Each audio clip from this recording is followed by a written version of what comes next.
계속해서 웨스트민스터 신앙고백서 공부하도록 하겠습니다. 지난주까지 해서 성찬, 세례와 성찬을 배웠고요.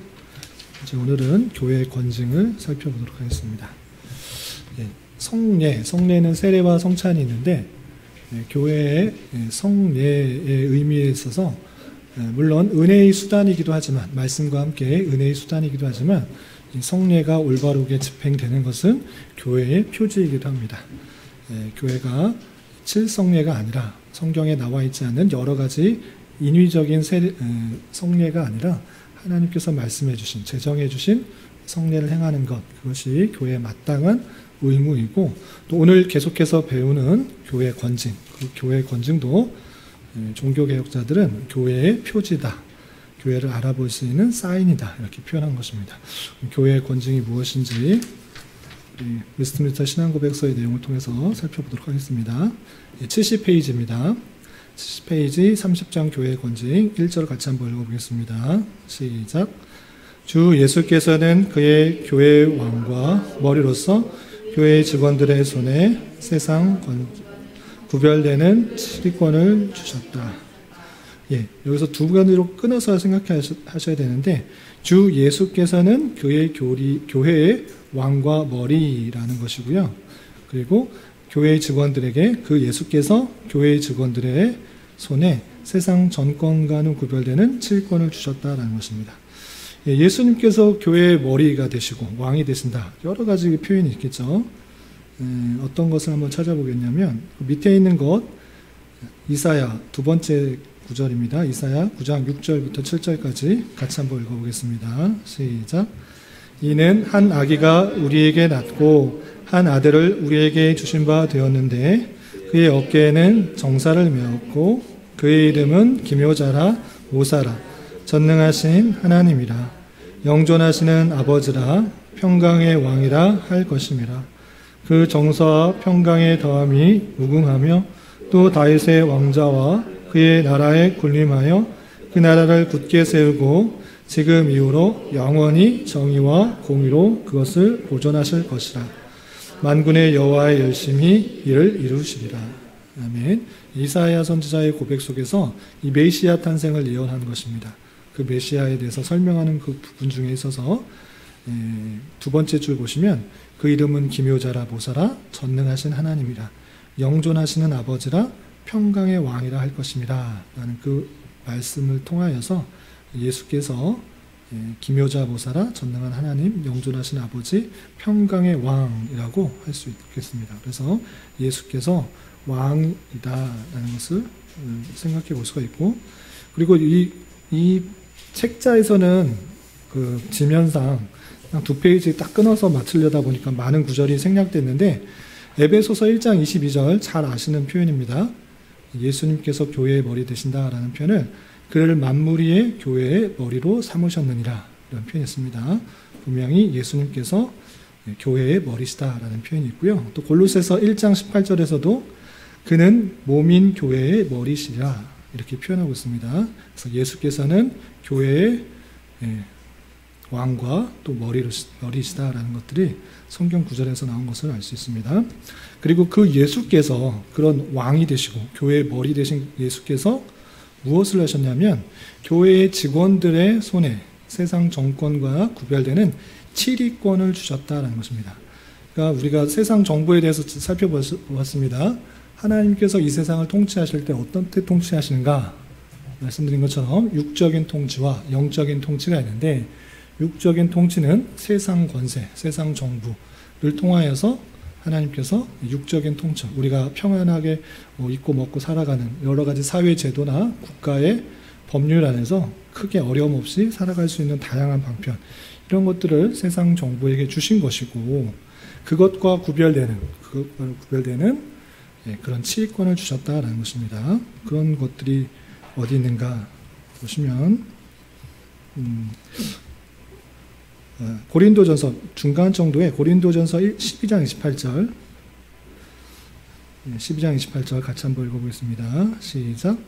하나님이 교회 중에 몇을 세우셨으니 첫째는 사도요, 둘째는 선지자요, 셋째는 교사요, 그 다음은 능력을 행한 자요, 그 다음은 병 고치는 은사와 서로 돕는 것과 다스리는 것과 각종 바란을 말하는 것이다. 고린도전서의 그 표현에 의해서 하나님께서 몇을 세우셨다. 직분자를 세우셨다는 것입니다. 사도, 선지자, 교사, 능력을 행하는 자, 다음은 은사들을 여러 가지 주셨다. 이렇게 하나님께서는 세상과는 상관없는, 세상 정권과 또 세상 권세와는 상관이 없는 구별되는 치리권, 어떤 일들을 행할 수 있는 직분을 주셨다라는 것입니다. 그 밑에 디모데전서 5장 17절도 비슷한 표현인데 같이 한번 읽어보겠습니다. 시작. 잘 다스리는 장로는 배나 존경할 자로 알되 말씀과 가르침에 수고하는 이들에게는 더욱 그리할 것이니라. 잘 다스리는 장로는 배나 존경할 자로 알라. 이 표현을 통해서 하나님께서 장로에게 어떤 일들을 하게 맡기셨고 일반 성도로서는 그 장로들에 대해서 존경할 자로 알아야 된다라고 표현했습니다. 그런데 또 구별되는 또 한 사람이 등장하고 있습니다. 그것은 말씀과 가르침에 수고하는 이들, 이것은 목사라고 할 수 있겠습니다. 말씀 사역자에게는 더욱 그리할 것이다. 이렇게 장로와 또 말씀 사역자에게 더욱더 존경하고 더욱더 그렇게 할 수 있도록 하는 것을 보아서 예수님께서 물론 그의 능력으로 그 능력을 주님께서 혼자서 다 하실 수도 있으시지만 그렇지 않고 교회 직원들을 세우셔서 어떤 치리들을, 어떤 일들을 하도록 하셨다라는 것입니다. 그 나머지 구절도 어떤 직분들에 대한 그런 권면의 말씀인데 참고해 주시기 바랍니다. 건너뛰겠습니다. 2절 71페이지 2절 보시면 2절 내용 먼저 같이 읽어보겠습니다. 시작. 이 직원들에게 하늘 왕국의 열쇠가 아껴졌는데 그것으로 그들은 죄를 그대로 두거나 용서하며 말씀과 권징으로 회개하지 않는 자에게 천국을 닫으며 복음 사역과 적절한 때의 권징으로부터의 사면에 의하여 회개하는 죄인에게 천국을 여는 열쇠 권세를 가진다. 이것이 천국 열쇠권인데 예전에도 한번 설명했는데 다시 한번 설명해 드리도록 하겠습니다. 하나님께서 물론 하나님의 택하신 백성들을 천국으로 이끄십니다. 그럼에도 불구하고 하나님께서 세상 정부와 다른 권세를 직분자에게, 교회 직원들에게 주셨는데 그거를 뭐라고 표현하는가라고 할 때 한 왕국의 열쇠 또는 천국 열쇠다라고 표현하는 것입니다. 천국 열쇠가 어디 표현됐는가? 마태복음 16장 19절 그 밑에 있는 구절이죠. 같이 한번 읽어보겠습니다. 시작. 내가 천국 열쇠를 내게 주리니 내가 땅에서 무엇이든지 매면 하늘에서도 매일 것이요 내가 땅에서 무엇이든지 풀면 하늘에서도 풀리리라 하시고 지금 예수님께서 누구에게 말씀하시는 것입니까? 베드로에게. 베드로가 이 16장 16절에서 무엇을 답변했습니까? 다른 사람들은 다 뭐라고 말하냐라고 물어보신 이후에 너는 누가 말하느냐라고 할 때 주는 그리스도시요 살아계신 하나님의 아들이시니다 라고 제대로 답변했습니다. 그러자 이것을 한 것이 너가 아니고 하나님께서 알려주신 것이다. 그리고 그 고백 이후에 교회를 세울 것이다. 그 반석이 되어서 교회를 세울 것이다 라고 말씀하고 끝나신 것이 아니라 그 이후에 이 말씀을 덧붙이신 것입니다. 내가 천국 열쇠를 내게 주리니 천국 열쇠? 되게 좋은 것 같습니다. 그것을 베드로에게 줍니다. 예수님께서 베드로에게 주신답니다. 그리고 그게 뭐 하는 건가 라고 설명해 주셨는데 내가 땅에서 무엇이든지 매면 하늘에서도 매일 것이요 땅에서도 무엇이든지 풀면 하늘에서도 풀린다. 이것에 대해서 알려줬습니다. 그러니까 베드로가 무엇인지 매면 땅에서 매면 하늘에서 똑같이 매이는 거고 똑같이 풀면 풀리는 것. 참고 푸는 그 모든 것들이 너한테 천국 열쇠를 주니까 네가 행하는 대로 한다 이렇게 표현하고 있습니다. 여기서 두 가지 오해가 생기는데 하나는 이것이 베드로에게 주었다. 분명히 베드로에게 주었기 때문에 천국 열쇠는 베드로와 그 뒤를 잇는 사람을 통해서 계속 영향이 된다는 것입니다. 이 말씀이 맞습니까? 틀립니까?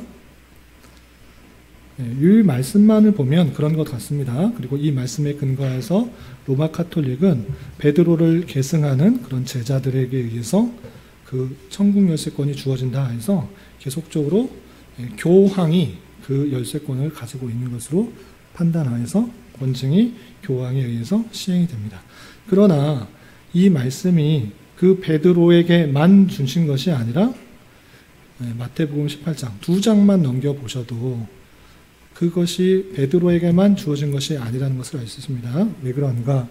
마태복음 18장 17절 18절 같이 한번 읽어보겠습니다. 시작. 만일 그들의 말도 듣지 않거든 교회의 말하고 교회의 말도 듣지 않거든 이방인과 세리와 같이 여기라. 진실로 너희에게 이르노니 무엇이든지 너희가 땅에서 매면 하늘에서도 매일 것이요 무엇이든지 땅에서 풀면 하늘에서도 풀리리라. 예수님께서 베드로에게 하신 말씀을 동일하게 누구에게도 하고 계십니까? 너희에게 이르노니 라고 씁니다. 한 사람이 아니라 복수인 것을 알 수 있습니다. 그래서 이 천국 열쇠권은 개인에게 주셨다라는 것이 아니라 그 말씀에 고백하는 사람들에게 주셨다라는 것이 개신교회의 입장인 것입니다. 로마 카톨릭과 개신교회의 입장의 차이가 나는 것입니다. 그래서 이 천국 열쇠권, 세상 정권과 구별되는 맺고 푸는 그 권세가 회에게 주어졌다라는 것입니다. 그것을 성도들 전체, 일반 성도들 전체에게 주어졌다라고 말하는 교회들이 회중교회로 침례교에서 그렇게 고백하는 것이고, 이것이 소수의 사람이다, 어떤 한 사람이다라고 말하는 것이 감리교에서는 소수에 의해서 피라미드 형식으로 주어집니다.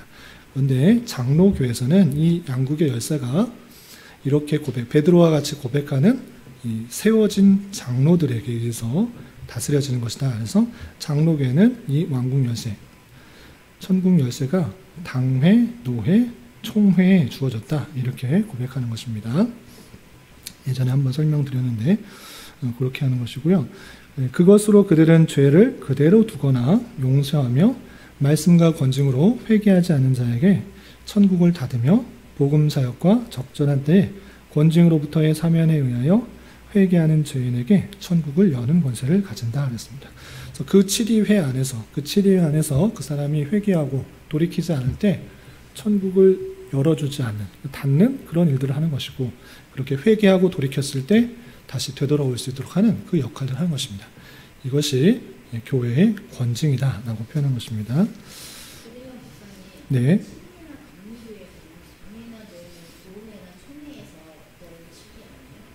그러니까 그런 문제가 있을 때 전체의 투표를, 공동의회를 거치는 것이 침례교회, 회중교회의 스타일입니다. 어떤 문제가 있을 때 우리는 당회에 모여서 치리회를 구성하고 그 치리회에 구성된 것을 통해서 법적 여부를 교회법에 의해서 어떻게 할지를 판단하는데, 그렇게 하지 않고 왜 그 사람들만 하냐, 전체 교회 성도들 모여서 공동의회에 열려서 이 사람이 이러한 잘못을 했는데 어떻게 하면 좋겠습니다 라고 하는 것이 회중교회 스타일, 침례교회 스타일입니다. 그런데 당회로 열리지 않고 감리교에서는 물론 그 목사가 있지만 목사 위에 감독이 어떤 것을 결정하고 해주는 대로 따라야 되는 것입니다. 그래서 목사 위에 목사가 있어서 결정하는 대로 따르게 되어 있습니다. 네, 목사가 있고 감리교회는 감독이 있어요. 감독이 없죠. 교회 성경에 나오는 감독은 목사의 다른 일들을 하는 강조의 편이다라고 보는 거죠. 감시라기보다는 총괄하는 거, 감독하는. 우리 그 스포츠 때 감독 코치잖아요. 감독이 감시하지 않고 전체를 관리하고 이렇게 하잖아요. 그런 것이 이제 목사 위에 감독이 있다라고 봐야 돼요. 목사님 위에 목사님이죠. 목사님이죠. 목사님이 감독이 되는 거예요. 장로교는 목사 위에 목사가 없고 똑같이 목사 안수를 받으면, 물론 먼저 안수를 받으신 분에 대한 존경과 공경을 표하고 잘 이렇게 따르는 것이 마땅하잖아요. 그럼에도 불구하고 계급이라고 말하지 않습니다. 똑같이 목사인데 감리교회에서는 그렇지 않아요. 감리교회는 목사 서열이 쫙 있어요.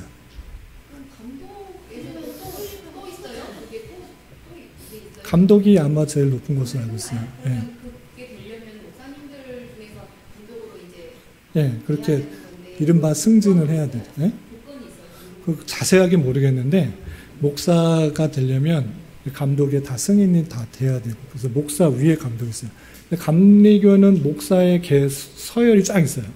함부로 위에 먼저 받은 감독에게 목사에게 할 수도 없고, 제가 원하는 교회에 이렇게 담임하는 게 아니에요.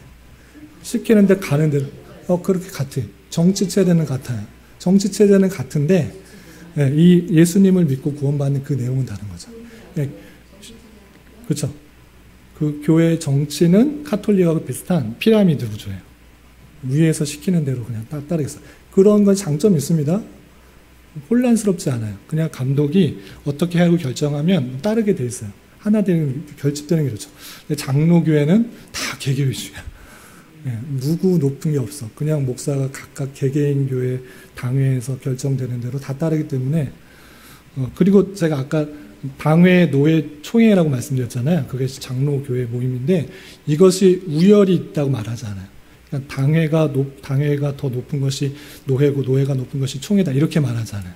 당회의 권위와 노회의 권위가 총회의 권위는 같아요. 그래서 총회에서 결정을 해도 노회에서 그것을 받아들이거나 안 할 수 있어요. 그 범위가 다른 거예요. 그러니까 당회 안에서 가를 수 있는, 판단할 수 있는 범위가 다른 거예요. 그러니까 교회 안에 어떤 성도에 대해서는 당회 안에서 장로와 목사가 판단할 수 있지만 목사가 잘못됐으면 어떻게 해요?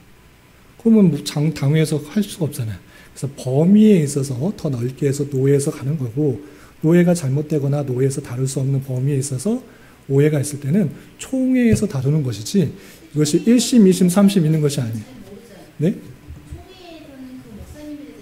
그러니까 그 목사님은 노회 소속이에요. 그래서 이렇게 그 당회, 노회, 총회는 그것이 높낮이가 있는 것이 아니고 회의 범위, 다룰 수 있는 범위에서 다른 것이지 차이가 있는 것이 그 높이의 차이. 우리의 교인들이 잘못한 거는 당회에서도 치리를 할 수 있다라고 하는데 같은 교인이니까. 근데 목사님이 잘못한 거는 노회에서 해야 되는 거죠. 교회 안에서는 다 아는데 그렇죠. 총회에서는 그 목사님에 대해서 그러니까 그것을 판단할 때 노회 안에서 치리회가 결성되고 거기서 고소를 하는 교인들의 이야기를 듣고 적부 여부를 다 판단하는 거죠.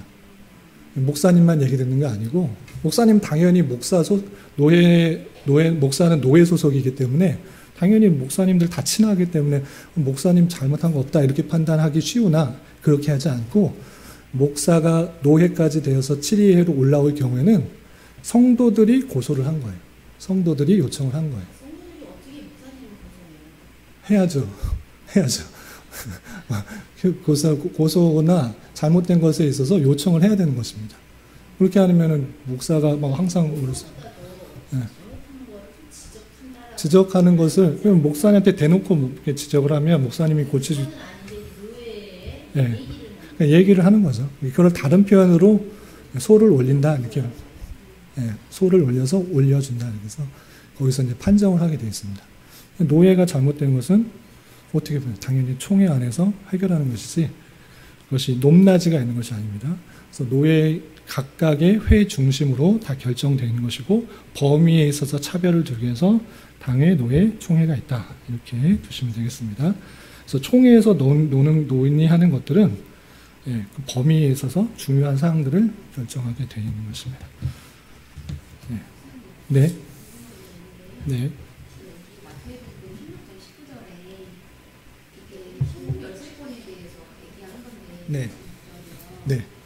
땅에서 매면 하늘에서 매이다. 네. 그런데 내가 땅에서 무엇이 하늘에서 풀리라 하는데 이거가 약간 용서, 우리의 성도들끼리의 용서 같은 것도 많이 이게 공동이 되나요? 용서를 말하는 건 아닙니다. 권징에 대한 부분입니다. 그러니까 그 말하는 것은 천국 열쇠권을 말하고 있잖아요. 그러니까 네가 그냥 당회에서 무엇인지 결정하면 하나님께서 다 들어주겠다 이거 아닙니다. 당회에서 뭐 우리가 개척하기로 또는 교회 땅을 이렇게 크게 지기로 결정했다. 당회가 결정했으니까 무슨 하나님에서 그렇게 이루어진다 이걸 말하는 거 아닙니다. 천국 열쇠권, 천국에 들어가게 하는 것과 막는 것을 결정하는 권세를 주는 것입니다. 그것에 있어서 당회가 치리를 할 수 있다는 것입니다. 그 성도가 올바르게 살아가지 않을 때, 하나님의 진리에서 떠나가려고 할 때 교회 치리 그 열쇠권을 통하여서 앞으로 나오게 될 텐데, 다양한 순서와 방법과 절차를 통해서 그 사람을 훈계, 돌아오고 천국에 갈 수 있도록 하는 그 권세를 주셨다는 것이, 맺고 푸는 거 열쇠가 내가 뭘 하든지, 당회가 무엇을 하든지, 용서,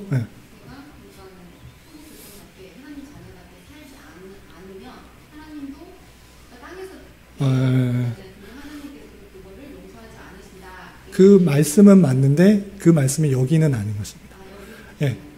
여기서는 아니고, 그 말씀은 주기도문에 있어요. 여기 우리에게 잘못한 사람을 용서하여 준 것 같이 우리 죄를 용서하여 주시고 있잖아요. 그 표현을 다른 말하면, 우리가 용서하지 않으면 하나님께서 용서하지 않으셔도 된다라는 그 말씀을 잘 말씀하셨는데, 그 말씀은 맞는데 이 말씀이 여기는 아니다라는 거죠. 요거는 이제 그 7위회 안에서 권징을 어떻게 해야 되는지 그 부분을 설명하는 부분이죠. 그래서 이제 조금 더 있으면 권징을 천국에서, 땅에서 맺는 것을 어떻게 매야 되는지, 푸는 것을 어떻게 매야 되는지 그 설명도 조금 이렇게 나옵니다. 여기까지는 되셨리라 생각하고, 3절 보시면 교회의 권징은 다음과 같이 필요하다 되어 있는데, 우리 3절 같이 읽어보겠습니다. 시작.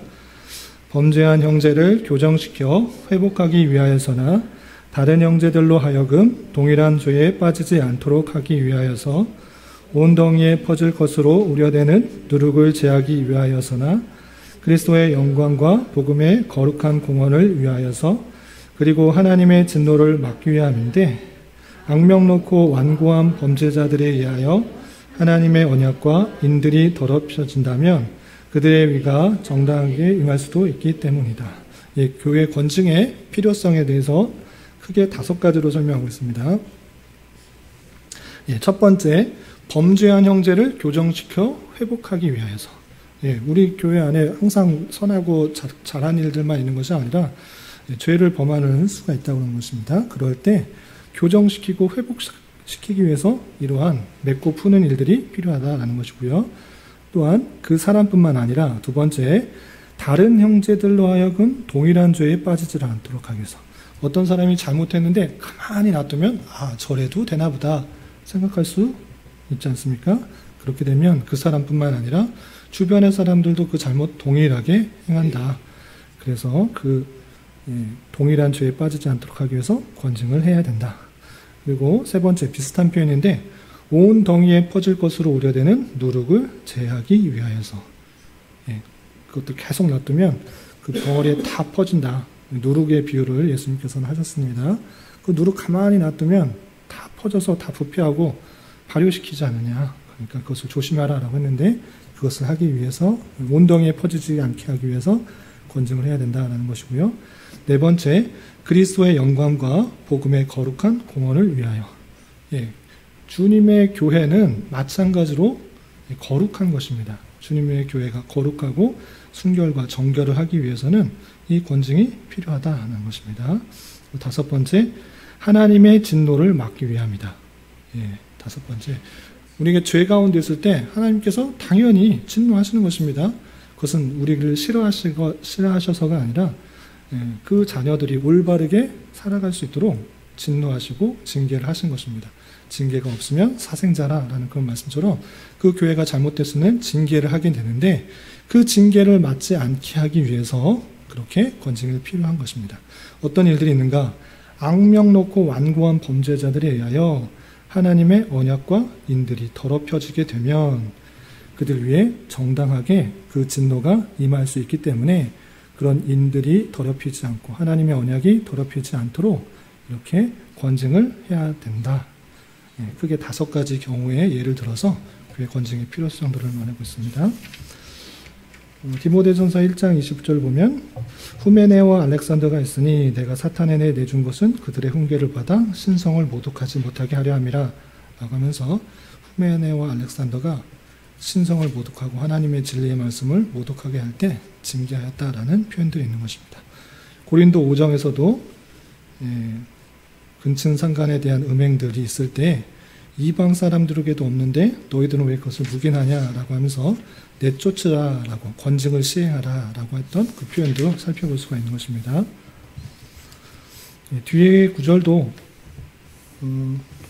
비슷하니까 넘어가고 마지막 4절 보겠습니다. 4절 함께 읽어보겠습니다. 시작. 이 목적을 보다 더 잘 이루기 위하여 교회의 직원들은 견책, 일시적 수찬 정치, 그리고 출교 등으로 처리하는데 범죄의 성격과 범죄자의 과실에 따라 그리한다. 권징을 시행하는 방법이 있습니다. 그냥 내가 마음에 들지 않는다고 또는 당연히 마음에 들지 않는다고 갑자기 출교시키는 것, 그렇게 하지 않습니다. 순서에 따라 차근차근히 하는 것입니다. 그래서 견책, 일시적 수찬 정지, 출교 등으로 하는 것입니다. 이것이 잘 드러나는 것이 마태복음 18장인데 아까 찾아본 그 전반적인 구절에 있어서 어떤 내용이 있는지 한번 찾아보겠습니다. 마태복음 18장을 한번 찾아보겠습니다. 권징이 어떻게 이루어지는지 18장 15절 15절부터 17절까지 순서입니다. 권징을 내리는 그 순서를 어떻게 표현하고 있는지 15절부터 17절 같이 한번 읽어보겠습니다. 시작. 내 형제가 죄를 범하거든 가서 너와 그 사람만 생대하여 권고하라. 만일 들으면 내가 내 형제를 얻은 것이요 만일 듣지 않거든 한두 사람을 데리고 가서 두세 증인의 입으로 말마다 확증하게 하라. 만일 그들의 말도 듣지 않거든 교회의 말하고 교회의 말도 듣지 않거든 이방인과 세리같이 여기라. 첫 번째는 어떻게 하는가? 죄 범했을 때는 가서 너와 그 사람과 생대하여 권고하는 것입니다. 여기서 견책이 있는데 견책은 조금 더 다음에 나오는 것이고 가서 그 사람과 상대하여서 권고하는 것. 죄를 범하였습니다. 그렇게 행하지 마십시오라고 권고하는 것이 먼저 나오는 것입니다. 그런데 권고했을 때 개인적으로 와서 말하니까 안 듣는다라는 것입니다. 안 들을 수도 있는 것입니다. 그럴 때는 어떻게 하는가? 16절 듣지 않거든 한두 사람을 데리고 가서 두세 증인의 입으로 말마다 확증하게 하라. 개인적으로 와서 그렇게 하는 것이 안 좋습니다 라고 말했을 때도 안 들을 경우가 있는데 그럴 때는 두세 사람, 오늘 그 증인의 그 법정에 있어서 한 사람 갖고는 그것이 성립되지 않으니까 한두 사람 또는 두세 증인의 입으로 확증하여서 잘못된 것이 확실하다는 것을 말하게 하는 것입니다. 이것이 견책이라고 하는 것이죠. 견책. 그런데 그의 말도 듣지 않거든 교회의 말하고 교회의 말도 듣지 않거든 이방인과 세리와 같이 여기라 되었습니다. 여기서 세리와 같이 이방인 세리같이 여기라 하는 것은 출교의 의미를 갖고 있는데 그 사이에 보시면 수찬정지라는 게 있습니다. 수찬정지. 수찬정지가 뭔지 아시죠? 성찬을 받지 못하도록 하는 것입니다. 권징하는 그 가운데 있어서 출교 전의 마지막 단계가 수찬정지인 것입니다. 왜 수찬정지 나오는가?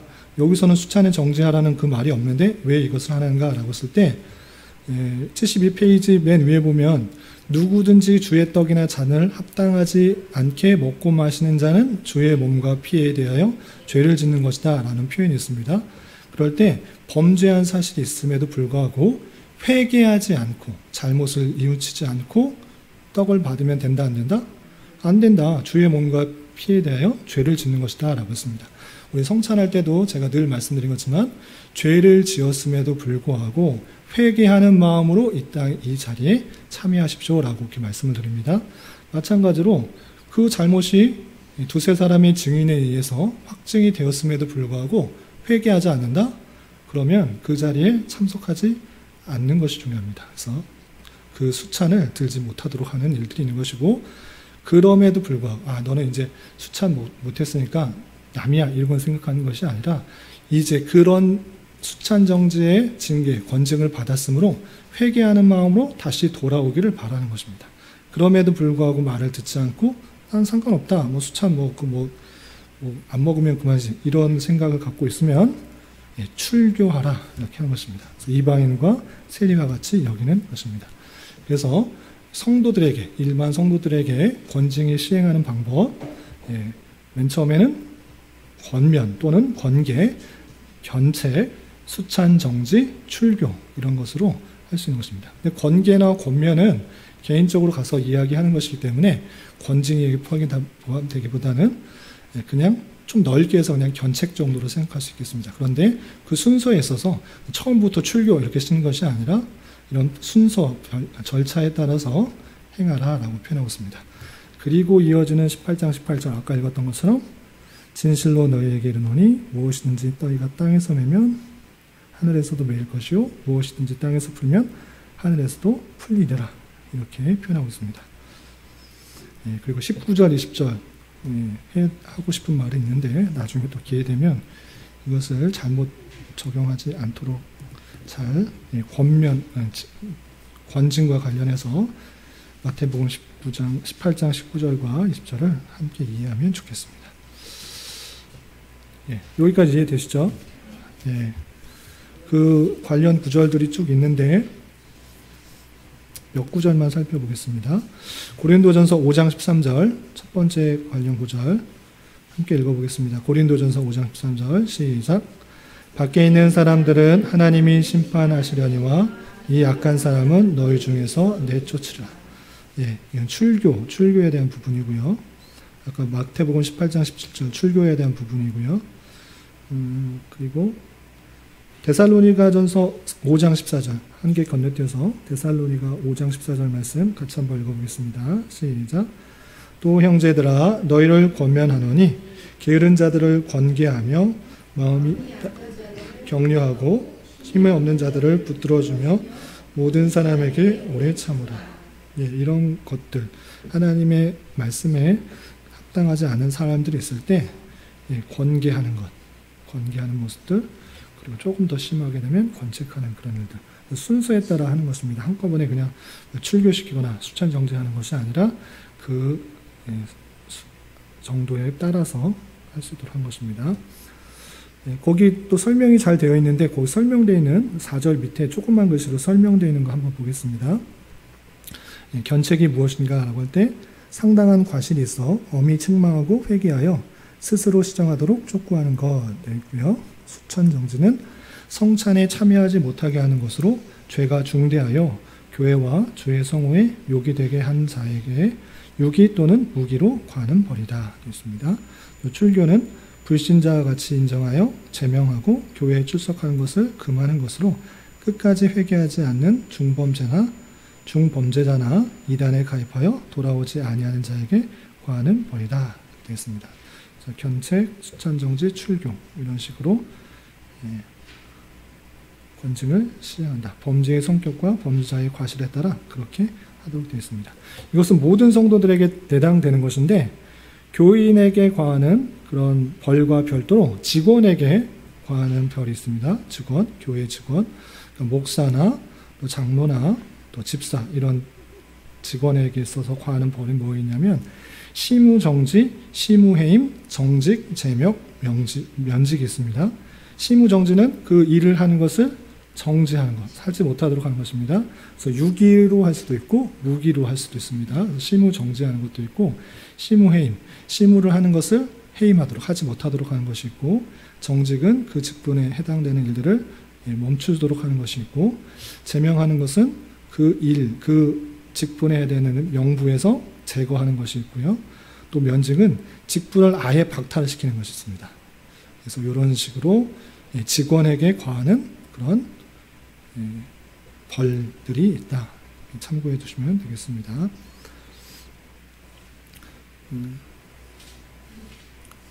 그리고 데살로니가 후서 3장 6절과 14절, 15절 내용들은 권면하는 것 그런 내용들이 또 있고요.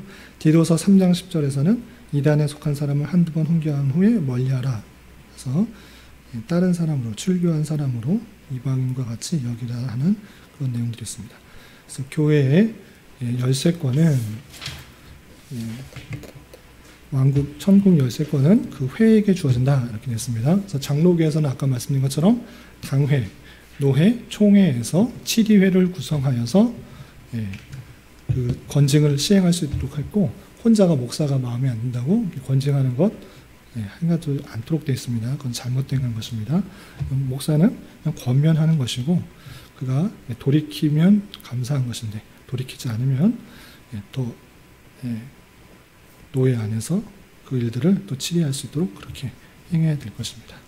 그래서 우리 교회에 당회가 아직 세워지지 않아서 올바른 권징이 시행될 수가 없는 그런 형편인데 말씀드린 것처럼 당회가 세워지려고 하면 제가 알기로 세례교인 25명이 있을 때에 장로 2명을 세울 수 있습니다. 장로 2명을 세우는 이유는 무엇이냐면 목사 1명과 시무장로 1명 동수로 되어 있으면 의견이 대립되는 경우에는 해결할 수가 없습니다. 그래서 25명당 2명을 세울 수 있도록 되어 있습니다. 그래서 우리 교회 성도들이 세례교인이 25명이 되면 교인 투표에 의해서 이 사람이 되었으면 좋겠다라고 3분의 2의 표를 득하면은 장로로 세워질 수가 있는 것이고 그렇게 되면 당회를 구성할 수가 있고 중요한 사항들에 있어서 목사가 혼자 마음대로 결정하는 것이 아니라 당회 안에서 그 모든 것들이 이루어질 수 있도록 특별히 교인의 그 자잘못들을 할 때 목사 마음에 안 든다고 목사한테 잘못 보였다고 그렇게 막 결정하는 것이 아니라 당회 안에서 장로와 목사와 그 헌법의 내용들을 잘 살펴보면서 올바르게 권면할 수 있도록 실이되어야 되겠다. 이렇게 생각하시면 되겠습니다. 여기까지 하고 질문 있으신가요? 궁금하신 점 있으시면 없으신가요? 그러면 이해를 위한 질문 풀겠습니다. 13페이지입니다. 주 예수께서 교회의 왕과 머리로서 교회 직원들에게 무엇을 허락하여 주셨습니까? 세상 정권과 구별되는 치리권을 주셨다는 것입니다. 영적인 것을 치리하는 것입니다. 육적인 것, 세상적인 여러 가지 것들은 세상 법적에서 다 할 수 있습니다. 그러나 교회 말씀에 근거해 하나님의 말씀에 근거해서 잘못된 삶을 사는 건 어디서 치리하는가? 목사 혼자서 또는 누구 혼자서 또는 전체가 이런 것이 아니라 정확하게 임직된 장로들로부터 치리하는 것입니다. 두 번째, 교회 직원들이 갖는 하늘 왕국 열쇠권이 뜻하는 것은 무엇입니까?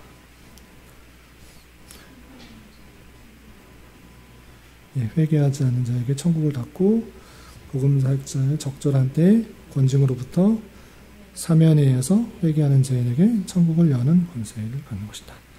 이것이 교회 직원들, 특별히 장로들에 해당되는 것입니다. 세 번째, 교회의 권징이 필요한 경우에는 어떠한 것들이 있습니까? 5가지 설명했죠. 첫 번째, 범죄한 형제 교정하고 회복하는 것. 두 번째, 빠지지 않도록 하기 위해. 세 번째, 온덩이에 퍼질 것으로. 네 번째, 그리스도의 영광과 복음의 거룩한 공헌을 위해서. 5번째, 하나님의 진노를 막기 위해서. 그렇게 권징이 필요하다. 교회의 거룩성과 순결성을 지키기 위해서 권징이 필요하다는 것이고요. 4번, 이러한 목적을 잘 이루기 위하여 교회 직원들은 어떠한 방식으로 권징을 시행합니까? 3가지 방식이 있었죠. 첫 번째, 견체. 두 번째, 수찬 정지. 세 번째, 출교. 순서에 따라서 또는 범죄자의 성격에 따라서 이런 식으로 시행할 수 있다는 것입니다. 견책, 수찬정지, 출교의 의미는 무엇입니까? 견책이 무엇이죠? 상당한 과실이 있어 엄히 책망하고 회개하여 스스로 수정하고 축구하는 것. 그 앞에 권면이나 권계가 있을 수가 있고요. 그렇지 않았을 때 견책을 하는 것이고요. 또 수찬정지는 뭐죠? 성찬에 참여하지 못하게 하는 것. 수찬정지가 치리에 있어서는 아주 큰 것입니다. 성찬을 같이 한다는 것은 주님의 그 몸에 함께 참여하고 하나님의 언약 백성인 것을 함께 고백하는 것인데 그것을 금한다? 아주 큰 그런 권징인 것입니다. 의미를 잘 알고 또 해야 될 것입니다. 그리고 출교는 쫓겨나는 거. 불신자같이 이렇게 쫓겨나는 거. 근데 쫓겨나가면 출교시키는 데 있어서, 제명해서 출교하는 데 있어서도 그 목적은, 나 전혀 안 보겠다. 이렇게 하는 마음이 아니라, 뒤에 또 나오겠지만, 나눔과 적용을 위한 질문이 나오는데, 이제 전혀 안 볼 사람, 이렇게 생각하는 것이 아니고, 출교를 통해서 그 사람이 다시 회개하고 돌이키게 하는 마음으로 하는 것입니다. 그 사람 이제 출교했으니까, 안 봐. 이제 되돌릴 게 없어. 너 이제 끝이야. 이것이 아니라 출교를 해서 내가 이제 제명당했구나. 출교당했구나. 그제라도 회개하고 돌이키기를 바라는 것입니다. 그런 의미로서 출교를 하는 것이지 너 이제 평생 안 본다. 죽든지 살든지 안 본다. 천국 가서도 안 볼 거다. 이런 마음이 아니라 출교를 통해서 그 사람이 참으로 회개하고 돌이켜서 주님께로 다시 돌아오고 한 공동체 안으로 들어올 수 있기를 바라는 마음으로 사랑의 마음으로 하는 것이 출교인 것입니다. 그래서 권증의 모든 것은 그 사람 완전히 그냥 등지자 이런 것이 아니고 돌이켜라 다시 주님께로 돌아와라 이런 마음으로 하는 것이다. 이거 잊지 말아야 됩니다. 교회 직원들에게 과하는 벌레는 어떤 것들이 있습니까? 시무정지, 시무해임, 정직, 제명, 면지 이런 것들 시무를 하는 것들을 잠깐 정지하거나 아주 해임시키거나 멈추게 하거나 이름을 아예 없애거나 그 직분을 아예 하지 못하도록 하는 등등의 벌을 주는 것입니다. 그래서 교회 직원에 대해서 직분자에 대해서 잘 생각해야 되겠습니다. 참고적으로 몇 번이나 말씀드리는데 직분에 대해서 잘못 이해하는 것들이 너무 많아서 몇 번 강조해서 말씀드리는데 성경에서 말하고 있는 직분은 목사, 장로, 집사 이렇게 말합니다. 두 개로 말하면 그냥 장로와 집사입니다. 장로를 두 가지로 분류하면 목사, 가르치는 장로, 그 다음에 다스리는 장로, 그 다음에 집사인데 그럼에도 불구하고 교회 형편상 또 우리 총회나 각 교단에서 임시 직분을 허락한 것입니다. 그래서 임시 직분과 또 항존직과 비상직이 있는 것입니다. 여러 번 설명했는데 다시 한번 정리해서 말씀드립니다. 비상직은 항상 있는 것이 아니다. 그래서 비상직입니다. 비상시국이어서 하는 것이 아니고 항상 있는 것이 아니다 해서 비상직원이 있는 것입니다. 어떤 직분이 있습니까? 아까 고린도전서에도 표현됐고 에베소서 4장에도 표현됐다시피 사도, 선지자, 그런 제자들 이런 사람들은 항상 있는 것이 아닙니다. 그때 당시에 특별하게 주신 그런 직원이고 직분인 것입니다. 그런 사람을 비상직원 이렇게 표현하는 것이고 항존직원이 있습니다. 그것은 뭐냐? 목사, 장로, 집사 이것은 항존직분입니다. 이 항존직이라는 것은 교회 안에서 그 직분이 항상 존재해야 된다는 것이 그 사람이 항상 목사고 장로고 집사다 이런 걸 말하는 것이 아닙니다. 이해가 되시죠? 그래서 직분이 항상 존재하도록 하나님께서 그렇게 정해 주신 것입니다. 성경에 그런 직분이 나오고 그 외의 직분은 없는 것입니다.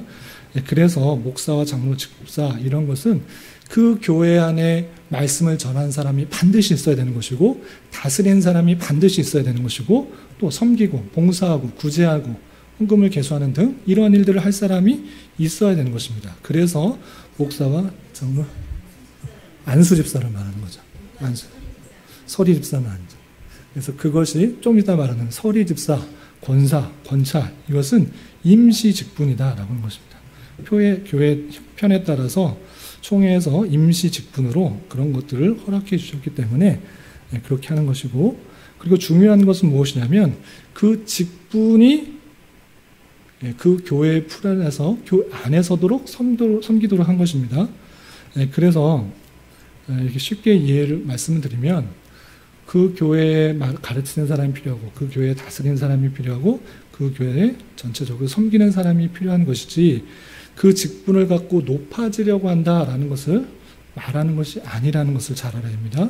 그래서 목사가 이 성도님들 중에 온 성도님들 중에 제일 높고 그 다음에 장로가 높고 그 다음에 권사, 집사, 일반 성도 이렇게 계급이 있는 것이 아니다. 그냥 성도는 모든 성도가 일반 성도이고 저도 성도고 장로도 권사도 집사도 다 하나님 앞에서 형제 자매요 거룩한 백성 성도다라는 것이고 그 직분을 맡는 것은 그 교회 안에서 다스리는 사람이 필요한 것이고 가르치는 사람이 필요하고 또 섬기는 사람이 필요한 것이기 때문에 세우는 것입니다. 그렇기 때문에 여러분들이 그 직분을 갖고 어디에 가서 나는 장로인데, 나는 권사인데, 나는 집사인데 어떻게 일반 성도가 나에게 이렇게 대하나, 이런 식의 생각을 하는 안 된다. 직분의 높낮이가 있는 것이 아니고 그 교회에서 그 일들을 섬기도록 세워주신 줄 알아. 그 교회에서 최선을 다해서 섬기면 되는 것입니다. 네. 네. 네. 네. 네. 예. 여자 권사는 성경적으로는 안 세워도 상관없으나 교회 형편상 열심히 수고하고 하는데도 아무런 직분이 없으면 혹여나 마음 상하는 일들이 있을까봐 교회에서 권찰도 세우고 일반 서리 집사도 세우고 권사를 세워서 존중하는 의미로 세웠으나 그 권사는 교회의 여러 가지 여성도들을 살피고 젊은 여성도들을 살피고, 성경 말씀 보면 디모데전서인가요? 디도서인가요? 잘 기억이 안 나는데 늙은 여성도로서는, 늙은 여자로서는 젊은 여자의 본이 되라, 이런 표현들이 있어요. 아시잖아요? 저도 찾아봐야 되는데 그 성도의 모습들을 권사로 그냥 임명해 주는 거예요. 성도의 본이 됐을 때, 그러니까 그것을 여자가 가르치지도 않도록 한 것입니다. 창조 질서와 타락의 질서에 의해서. 장로는 다스리고 안수집사는 섬기라고 했는데 네. 여자 안수집사도 섬기잖아요. 여자 그 부분에 있어서 집사는 또는 장로는, 목사는 한 아내의 남편이며 라는 그런 표현과 가정을 다스릴 수 있다는 표현과, 그리고 목사 안수하는 데 있어서 여자는 가르치지 못하도록 하는 창조 질서와 타락의 질서를 말하고 있어요. 이 부분에 있어서 성경 해석이 나누는데 통합측과 또는 보수적인 데와 그렇지 않은 데가 좀 나누면, 보수적인 것은 그 표현이 그때 당시에 남존 여비 같은 남성 위, 여성은 집안 살림만 해, 그런 상황 속에서 주어진 것이다 라고 받아들일 때 통합 측이나 다른 교회, 성결교나 침례교회나 등등등에서는 여자 목사 안수를 허용합니다. 근데 보수적인 것에 있어서는 그 표현이 그때 당시가 아니라 분명히 봐라, 창조 질서, 남자를 줬고 여자를 줬고 여자가 타락한 순서를 따라서 있기 때문에 그것은 창조 질서와 타락의 순서에 의해서 여자는 교회에서 잠잠하라는 그 표현을 한 것이다. 그래서 그때 당시에만 표현한 것이 아니라 오늘날에 있어서도 같이 받아들여야 된다라는 입장이죠. 보수적인 교회에서는 여자 목사나 여자 장로나 이런 것들을 두지 않는 것이죠. 그런 차이가 있습니다. 네. 그래서 이제 그것을 성경 입장의 태도예요. 성경 말씀을 자기가 어떻게 받아들이냐에 있어서 그 문자 그대로 문맥상으로 받아들일 것인가, 아니면 이건 그때 당시에 그냥 있었던 말이지 오늘날 여성이 훨씬 더 말 잘하고 훨씬 더 잘 살리고 훨씬 더 잘 섬기는데 교회 봐봐라, 여성도가 한 70% 80% 되는데 남자한테만 그런 거 아니야, 잘못됐다 그러면서 말하는 것이 이른바 이제 복음주의권에서 성경은 오늘날에 있어서 오늘날의 입장에서 받아들여야 된다라는 입장이죠. 그렇게 받아들이게 되면 그 한 부분만 하는 것이 아니고 성경 전체를 자기 생각대로 받아들이기 쉬워진다는 거죠. 그 한 부분만 그렇게 하는 것이 아니고 전체를 이제 그렇게 생각하는 거예요. 그래서 이제 성경의 입장은 그런데, 성경 말씀은 그런데 그때 당시나 아니면 이런 부분에 있어서 다른 부분하고 같이 설명해야 되지 하고 하면서 이제 그런 부분이 이제 넓게 퍼지게 되는 거죠. 넓어지고 포용되게 되면 입장이 보수적인 입장과 조금 넓은 입장하고 차이가 되는 것입니다. 그런 성경 이해의 차이에 따라서 교파가 나뉘고 교단이 나뉘게 되는 현상인 것입니다.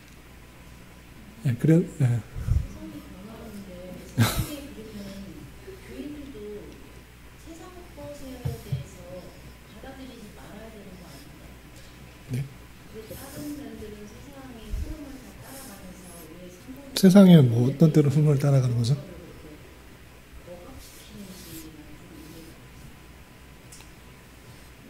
네, 네.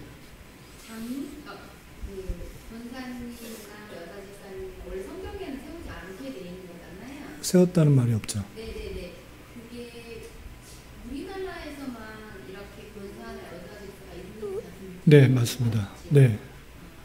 교회 우리나라에 있어서 말씀하신 것처럼 여성도들이 훨씬 더, 남성도들은 그냥 일하는 데 바빠서 교회에 뭐 한국 사회 구조가 그렇죠. 그런 것도 있고 네. 한국 사회가 약간 모기 중심하기 때문에 우먼 파워가 맞아요. 있잖아요. 우리나라는 여성들이 네네네. 마음이 사실 아니에요. 네네. 우리나라의 그 맞습니다. 마음이 네. 아니고 그래서 왠지 우리나라에만 그 직분 주는 것 같다. 이런 열심히 하니까 네. 교회에서 지금 뭐 여자 전도사님들이 굉장히 많이 영향력 있잖아요. 네. 그때 현재까지 우리 왔고 네. 그런 생각이 들어서 좀 여쭤봤어요. 예, 우리나라 특성상 여성도들이 훨씬 더 잘 섬기고 신앙도 좋고 그런 것들이 많이 있어서 말씀하신 것처럼 권찰이나 또 권사나 또 매년 또 섬길 사람들로 인해서 이제 서리 집사로 매년 이렇게 섬기도록 했는데 이제 그것은 좋았는데 항상 처음은 좋아요. 취지와 목적은 처음은 좋아요. 그런데 이제 가면 갈수록 이제 계급화가 돼버린 거예요. 나는 이제 서리 집사 됐다. 서리 집사 되는데 아직 일반 성도야, 새신자야. 이제 나 이제 5년 됐으면 10년 됐으면 권사 돼야지. 아직도 일반 서리 집사야? 막 이렇게 생각하는 거예요. 계급화돼 버리니까 신앙의 모습은 있어야 되는데 이제 그것까지는 뭐 교회 안에서 이제 오랫동안 신앙생활하고 본을 보이면 그 정도 좀 존중해주고 대우해드리는 것이 맞는데 이제 그런 직분을 받아서 이제 다른 교회 가면서 난 권사야, 집사야. 나는 권사면 다른 사람이 볼 때 아, 나는 이렇게 높은 사람을 보는 거야. 그렇지 않으면 일반 성도였다 그러면 좀 낮게 보고 그런 모습들이 은연중에 이제 드러난다는 거죠. 그런 모습들이 그 교회 안에서의 권사로서 그 역할들을 섬기는 거, 그 교회 안에서 본을 보이도록 세워준 것이지 남의 교회 가서 나는 목사니까 난 장로니까 똑같이 그런 존경과 대우를 받아야 된다는 것은 아니죠. 그러니까 그 역할들을 할 때 존경해주고 또 섬겨주고 대우하는 것이 맞죠. 피아노 반주자 또는 또 교사, 또 교회 안에 무슨 식당 봉사자, 주차 봉사자 등등 있습니다. 그 열들 열심히 하는 것 당연히 존중해주고 감사하고 또 그거에 따라 그 표현해주는 것이 맞잖아요. 그런데 그 교회에서 이제 1년 섬기고 나 힘들어서 그 피아노 반주 안 하겠다, 나 교사 안 하겠다, 식당 봉사 안 하겠다, 주차 봉사 안 할 수 있잖아요. 그런데 계속적으로 피아노 반주자님 또는 교사, 식당 봉사자님 계속 부르면 이상한 거잖아요. 섬기고 있지 않을 때 안 부르는 건 이상하잖아요. 그런 것과 마찬가지로 교회 안에 그 직분을 맡았을 때 다른 교회에 섬겼을 다른 교회에 갔을 때 내가 그 교회에서 다스리는 일을 하는가, 가르치는 일을 하는가, 섬기는 일을 하는가 이런 일들이 안 했을 때는 오히려 불리는 것이 조금 부끄럽고 죄송스러운 마음이 있어야 된다는 거죠. 네, 그런데 존중을 해드리고 하는 것이지만 내가 이걸로 안 불려서 어떻게 내가 장로인데, 내가 어떻게 권사인데, 내가 어떻게 집사인데, 내가 어떻게 목사인데 일반 성도로 부를 수 있냐 하면서 그렇게 나쁜 마음을 가지면 안 된다는 것이죠. 제가 이제 그 신학교 때 이런 교수님이 이런 예를 들으셨어요. 이런 것들이 우리나라에서 너무나 만연하기 때문에 어떤 오해들이 있었냐면 교수님이 어떤 유명한 목사님들인가 하여튼 좀 이렇게 오래 섬기시고 했던 목사님들이 미국이 아니고 유럽에 있는 교회를 갔대요. 유럽에 있는 교회에서 이제 한국에서 또 이름 있으신 목사님이 오셔가지고 설명을 하는데 우리 오늘 주일 예배에 우리 형제 자매인 어떤 목사님 어떤 분들이 왔습니다 이렇게 소개를 했대요. 근데 거기서 표현할 때 뭐 총회장 또는 뭐 어떤 교수 이 사람이 아니라 우리 형제 누구를 이렇게 표현했대요. 그러니까 이 분이 너무 속상했다라는 거예요. 아니 내가 지금 교수인데 내가 지금 뭐 목사인데 내가 제가 10몇 년 전이니까 잘 기억은 안 나는데 그러니까 형제 자매라고 표현하는 것, 성도라고 표현하는 것을 불쾌했다는 거죠. 왜? 내가 지금 이런 직분을 갖고 있는 사람인데 왜 나를 형제라고 불러, 성도라고 불러. 이것에 대해서 되게 불쾌하게 생각하는 것이 이른바 우리나라 교회의 풍습이라는 거죠. 그렇지 않다는 거죠. 성도라는 표현이 가장 고귀한 표현이고 형제자매라는 표현이 가장 성경적인 거예요. 성도에서 얼마나 누가 높다라고 그랬습니까? 심지어는 낮은 사람이, 어린아이 같은 사람이 천국에 가는 걸 천국에서 높다라고 표현하고 있잖아요. 그런데 우리나라의 만연된 풍습 속에서는 직분을 하나의 계급으로 생각하여서 내가 이렇게 높아졌구나. 이거 아니라니까요. 목사가 제일 높은 거 아니라니까요. 아주 낮은 거예요. 초신자보다 더 낫고 섬기는 것이 목사라는 거죠. 장로도, 권사도, 집사도 섬기는 것이지 내가 이 정도 됐다라고 계급을 드러내려는 것이 아니고 교회 안에서 이런 일들을 섬기겠습니다라고 하나님께 맡기고 봉사하고 표현하는 것이죠. 그런 것들이 드러나지 않을 때는 우리가 올바른 교회의 직분을 잘 이해할 수가 없는 것이고 교회를 올바로 섬길 수 없다라는 것입니다. 그래서 제가 그 연초에도 말씀드렸고 또 교회 설립 때도 말씀드렸다시피 우리 교회 안에서 당회가 제대로 세워지지 않는 때는 직분을 세우는 것을 좀 유보하겠다라고 말씀드렸습니다.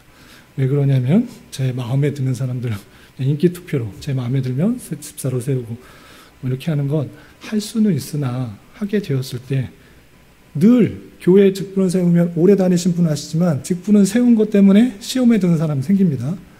꼭 권사, 장로, 집사 투표하면 다 붙으면 좋겠는데 떨어져서 마음 상합니다. 왜 나는 떨어졌을까?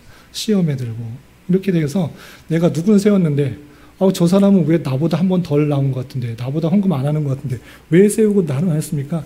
또 말이 계속 나오고 세운 것 같고 또 얘기가 되는 것은 항상 조심스러운 것입니다. 그래서 원래 원칙상 당회가 세워지고 직분이 세워지는 것입니다. 그래서 저희 교회는 설애교인 25명이 되어서 바라기는 장로 2명을 세워서 정당하게 당회가 이루어지고 그 당회 안에서 적법한 절차에 의해서 직분자를 세울 수 있었으면 좋겠다라는 그런 희망을 갖습니다. 근데 뭐 이렇게 말해놓고 또 뒤에선 따르겠다라고 저한테 욕하지 마시고 기본적인 원칙상으로는 그렇게 하고 싶다. 그것이 장로교회의 원칙인 것 같고 하나님 말씀대로 따르는 그런 모습들 같다. 그래서 그런 직분들을 생각하시고 그리고 다른 교회에서 또 직분을 받으신 것에 대해서 전 충분히 존중하고 우리 총회 헌법상에서도 임시 직분으로 그것을 명하고 있습니다. 그것을 다 무시한다? 그렇게 하지 않고 역사 속에서 일어나고 있었던 특별히 우리나라 교회에 있어서 여성도들을 대우하고 존중하는 그런 입장이기 때문에 충분히 받아들이고 그런 것들을 존중하는 입장에서 불러드립니다. 불러드리나 자기가 정말 그 직분에 합당한 교회 섬김을 하고 있는가 자신에게는 찔림이 되었으면 좋겠습니다. 찔림이 되어서 나 이렇게 잘 못하고 있는데 내가 이런 직분을 불려도 되는가? 찔림이 되고 그렇지 않으면 그 직분에 맞은 섬김과 봉사를 잘 해주시면 되는 것이고 그렇지 않을 때는 성도로 불러주십시오. 형제 자매로 불러주십시오. 그것이 성경적인 것입니다. 그렇게 다 성도로 형제 자매로 불리고 그렇게 서로 존중하려 되지 누가 계급을 만들도록 한 것이 아니라니까 그렇게 아시기 바라고 교회 안에서는 더욱더 많이 배운 사람, 마흔이 한 사람들은 섬기고 낮아지고 또 그렇지 않은 자를 존중하고 섬기는 일들이 필요하다 생각합니다. 여기까지일까요? 네네. 교회 안에서 원단 집사님, 사무실 집사님 호칭을 부르잖아요. 네. 교회 안에서는 당연히 그런 게 이제 너무 익숙하고 당연하다고 네. 하는데 네. 이제 외부에 나갔을 때 네. 일반 이제 네. 사람과 섞여 있을 때 네. 그럴 때는 좀 호칭이 좀 사실 우리끼리 막 선생님, 집사님 막 사람들이 네. 교회분들 밖에 나가서 식사 그런 경우가 있어요. 이제 그 호칭을 계속 부르잖아요. 맞습니다. 그런데 되게 약간 괴리감이 좀 사실 있을 때가 있거든요. 네. 그런 거는 제 생각에는 그러니까 밖에 나가서까지 굳이 그 호칭을 사용하진 않아도 되잖아요. 네. 맞죠? 네, 그렇게 사용하시도 않으셔도 되고요. 네. 사용하셔도 됩니다. 되긴 하기도 하고. 네. 민망하시면 안 사용하셔도 되고요. 네. 네. 그럴 때 안 불렀다고 아까 말씀드린 것처럼 목사인데 그냥 목사라고 안 불렀다고 제가 이렇게 실망하지 않을 테니까. 아니 근데 목사님은 그렇게 안 될 것 같고 목사님들 것 같고. 네, 성도라고 불러도 제가 싫어하지 않겠습니다. 제가 말했기 때문에 제가 성도라고 불러도 형제여라고 불러도 충분히 감당. 네? 편하신 대로 하시는데 저는 이제 그렇게 말했기 때문에 저도 형제 자매고 성도이기 때문에 제가 이제 솔선수범을 해서 아무런 형제라고 불러도 성도라고 불러도 실망하지 않을 테니까 편하신 대로 부르셔도 됩니다. 그런데 아까 오늘 표현에 있어서도 그 존중은 항상 있어야 되는 것입니다. 잘 다스린 자를 배로 존중하는 것이고, 그리고 가르침에 수고한 자들을 더욱더 그러할 것이다 라는 것에 있어서 나름대로 장로나 뭐 집사나 목사나 그런 일들, 교회를 잘 세우는 일들에 더욱 힘쓰는 줄 알아. 이렇게 막 부르는 대로 편하게 부르면 편하게 대하기 좀 쉬워서 그것을 좀 조심스럽게 생각하고 존중하는 마음은 또 있어야 되겠다 생각해 보게 됩니다. 예, 밖에서 나가셔서는 뭐 사람이 많은 데 있어서 저도 목사 이렇게 막 부르면 저도 이제 좀 부끄러워요.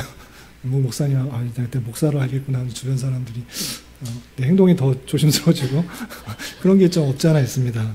그래서 예, 편하시게 부르셔도 되겠습니다. 네? 사장이며? 사장한테 이런 업무상 사장인데 네. 성도면 당연. 그래도 그것을 교회 안에서 부르는 게 좋고요. 네, 네, 그렇죠. 네. 그 말씀은 말씀이 있습니다. 그러니까 종이라고 해서 상전에게 있어서 형제라고 이렇게 말하지 말라. 상전처럼 대우하라. 종처럼 대우하라. 종처럼 행동하라 이렇게 됐습니다. 그러니까 교회 안에서 물론 형제 자매이고 집사이고 뭐 성도이고 장로이고 하는데 그 직분에 있어서 회사 안에서의 그 교회 모임 하는 게 아니고 일반적인 그런 업무를 추진하는 데 있어서는 그렇게 있기 때문에 상사로서의 대우를 잘 해야 되는 거죠.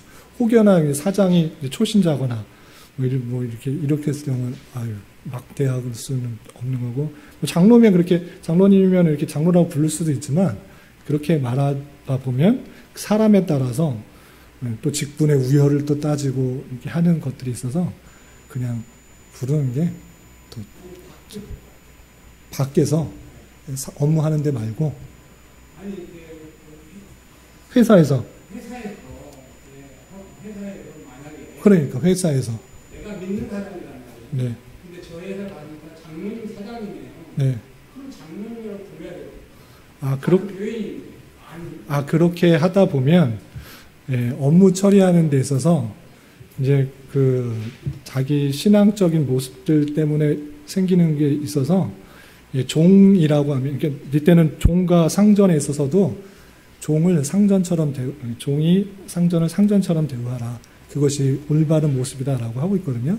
근데 비슷한 모습이 있을 때는 그냥 장로님 하면서 편하게 할 수 있는데 그렇게 신앙 안에서 편해지는 것은 좋은데 이제 업무의 관계에 있어서 이제 문제가 또 생기게 되면 이제 또 그 장로님이죠, 집사님이 왜 저러시나. 업무 관계에 뭐 기한지에 이게 네. 아니라 아니 이제 어느 회사를 방문하는 그 장로님이에요. 전혀 이제 업무와 상관없으면 상관없습니다. 업무와 상관이 없으면 괜찮은데 업무와 관련되게 되면 이제 또 신앙적인 문제와 결부되었을 때 별로 좋지 않은 모습으로 끝나게 되면 그냥 업무 이제 바로 회사의 상급자가 뭐 장로님이거나 뭐 권사님이거나 이렇게 했을 때 그 교회 안에서 그냥 그렇게 부르는 것이지 뭐 거기 가서 이제 장로님, 권사님, 뭐 집사님 이렇게 부르는 것은 아니고 그냥 업무 외에 개인적인 이야기를 할 때 그럴 때는 뭐 부르셔도 상관없죠. 그냥 뭐 상관없이 업무적인 이야기 하는 건 아니고 이렇게 하는데 왜냐하면 업무적인 이야기를 끌고 들어가면서 이제 신앙적인 얘기를 했을 때 잘 드러나면 좋겠는데 오히려 업무 때문에 저 집사님이 또는 저 장로님이 그대로 안 하고 막 그러네 라고 했을 때 신앙적인 모습에서 덕이 안 되기 때문에 그래서 상당히 조심스럽습니다. 우리 직원이 있잖아요. 직원이 네. 나한테 네. 믿지도 않는 사람의 직원은 네. 사장이라고 안 부르고 집사님이라고 불러. 그래요? 직원이 네. 믿지 않는 직원이에요. 네. 믿지 않는 사장이라고 해야 되잖아. 믿지 않았으니까. 네. 근데 집사님이 알고 나 교회 나간 줄 알았어. 그 사람 그걸 고쳐줘야 됩니다. 집사님 그러지 말라고 해야 됩니다. 부르는 건 뭐 나음인데 뭐 네. 근데 이제 집사님이랑 불렀는데 그러면 이제 더 자기 책임감이 있는 것 같아요. 왜냐하면 집사님 교회 다니시고 직분을 갖고 있는 것을 아는 사람인데 이제 뭐 불법이나 부정이나 뭐 상사나 밑에 직원에게 올바른 모습을 보이지 않았을 때는 집사님 다 똑같네, 믿는 사람 다 똑같네, 이렇게 불려지는 수 있으니 더 조심스러워지는 것 같아요.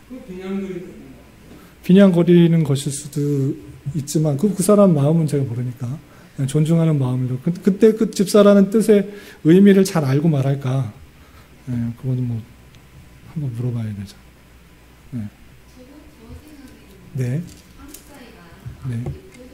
네, 유교적인. 네. 그러네요. 네. 그러네요. 그러네요.